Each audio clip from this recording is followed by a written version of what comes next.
Hello guys, இந்த வீடியோவில் Australia women's versus West Indies உமன்ஸுக்கு நடந்த T20 வேர்ல்ட் கப் ஃபைனல் பற்றி பார்க்கலாம் வாங்க.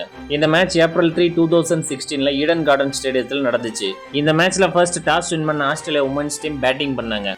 ஆஸ்திரேலியா டீம்ல அலிசா ஹீலே அண்ட் எலிஸ் வில்லானி ரெண்டு பேரும் ஓபன் பண்ணாங்க. அலிசா ஹீலே இந்த மேட்ச்ல பெருசா ரன்ஸ் எதுவும் அடிக்காம 4 ரன்ஸ்க்கு அவுட் ஆயிட்டாங்க ஹெய்லி மேத்யூஸோட பால்ல. அவங்களுக்கு அப்புறம் வந்து அவங்க கேப்டன் மெக்லானி வில்லானி கூட சேர்ந்து ஒரு டீசன்ட் பார்ட்னர்ஷிப்பை மெயின்டைன் பண்ணாங்க. ஃபைனலாக இந்த ஃபர்ஸ்ட் ஹாஃப்ல ஆஸ்திரேலியா உமன்ஸ் டீம் 148 ரன்ஸ் அடிப்பாங்க, 5 விக்கெட்டை லூஸ் பண்ணியிருப்பாங்க. மெக்லானிங் அண்ட் எலிஸ் வில்லானி ரெண்டு பேருமே இந்த மேட்ச்ல 50 ரன்ஸ் அடிச்சிருப்பாங்க. வெஸ்ட் இண்டீஸ் டீம்ல 149 ரன்ஸை சேஸ் பண்றதுக்கு அவங்களோட captain Stefanie Taylor and Hayley Matthews ரெண்டு பேரும் ஓபன் பண்ணுவாங்க. இவங்க ரெண்டு பேருமே இந்த மேட்ச்ல சூப்பரா பேட்டிங் பண்ணுவாங்க. அது மட்டும் இல்லாம பார்ட்னர்ஷிப்பையும் பில்ட் பண்ணிட்டு போய்கிட்டே இருப்பாங்க. ஹெய்லி மேத்யூஸ் இந்த மேட்ச்ல 45 பாலுக்கு 66 ரன்ஸ் அடிச்சிருப்பாங்க. அது மட்டும் இல்லாம இதுல 3 6 6 4 அடிச்சிருப்பாங்க.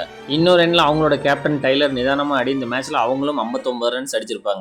இவங்களோட இந்த பார்ட்னர்ஷிப் மூலமா வெஸ்ட் இண்டீஸ் அந்த மேட்சை 2 விக்கெட்ஸ் லூஸ் பண்ணி 149 ரன்ஸ் அடிச்சு அந்த வருஷம் ஆஸ்திரேலியாவே பீட் பண்ணி வேர்ல்ட் கப் எடுத்திருப்பாங்க. ஆஸ்திரேலியாவே வின் பண்ணியிருக்காங்க அப்படின்னு சொன்னதுக்கு காரணம் என்னன்னு பார்த்தீங்கன்னா, கிட்டத்தட்ட 6 T20 வேர்ல்ட் கப் டைட்டில்ஸை வின் பண்ணியிருக்காங்க ஆஸ்திரேலியா உமன்ஸ் டீம். இப்படிப்பட்ட ஒரு டீமை பீட் பண்ணி அந்த வருஷம் வேர்ல்ட் கப்பை வின் பண்ணதோட மட்டும் இல்லாமல் அந்த வருஷம் அவங்களுக்கு டபுள் ஜாக்பாட் வேற அடிச்சிருந்துச்சு. அது என்னன்னு பார்த்தீங்கன்னா, மென்ஸ் டீமும் அந்த வருஷம் கப் எடுத்து வேற லெவலான ஒரு சம்பவத்தை பண்ணி விட்டாங்க வெஸ்ட் இண்டீஸ்.